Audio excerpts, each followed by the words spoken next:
弟兄姊妹平安，今天是2026年的5月22号。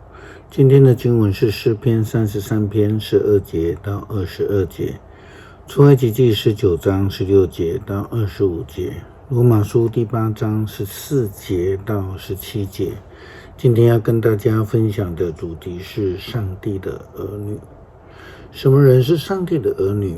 如果按照圣经创造论的角度来看，每一个人都是上帝所创造的，但是能够被称为上帝的儿女却是有条件的，就如同我们在讨论选民的概念一样，选民就是领受了上帝的呼召，并且愿意遵行上帝的诫命这样的人了。出埃及记19章16节到25节，第3天早晨，雷电交加，一朵密云在山上出现，号角声也大响。营里的人民听到了都发抖。摩西率领他们出帐篷来朝见上帝。他们都站在山脚下，整个西奈山都被笼罩在烟雾中。因为上主在火中降临，这烟像窑里冒出来的浓烟，全体人民猛烈战斗。这时号角的声音越来越响。摩西讲话，上帝用雷回答他。上主降临在西奈山上，召摩西上山。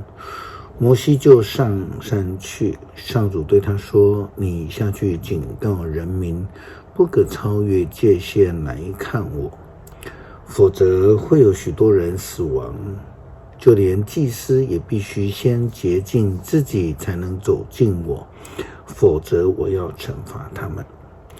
摩西对上主说：你的子民不能上来，因为你已经吩咐我们要以这山为神圣，并且在山边立了界限。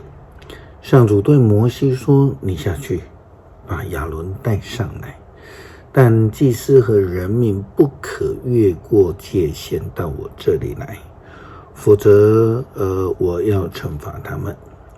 于是摩西下山回到人民那边，把上主的话就告诉他们。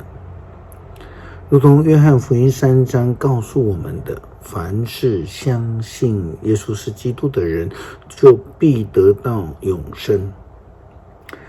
保罗写给罗马教会的书信也提到了，被上帝的灵引导的人都是上帝的儿女。罗马书第8章14节到17节，凡是被上帝的灵引导的人都是上帝的儿女，因为上帝所赐的灵不是奴役你们的，使你们仍在恐惧中，而是要使你们有上帝儿女的名分。借着圣灵，我们要向上帝呼叫：阿爸，我的父亲。上帝的灵和我们的灵一同证实我们是上帝的儿女。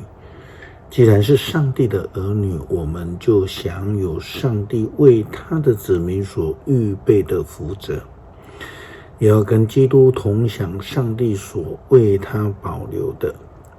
因为只要我们分担基督的苦难，我们也要分享他的荣耀。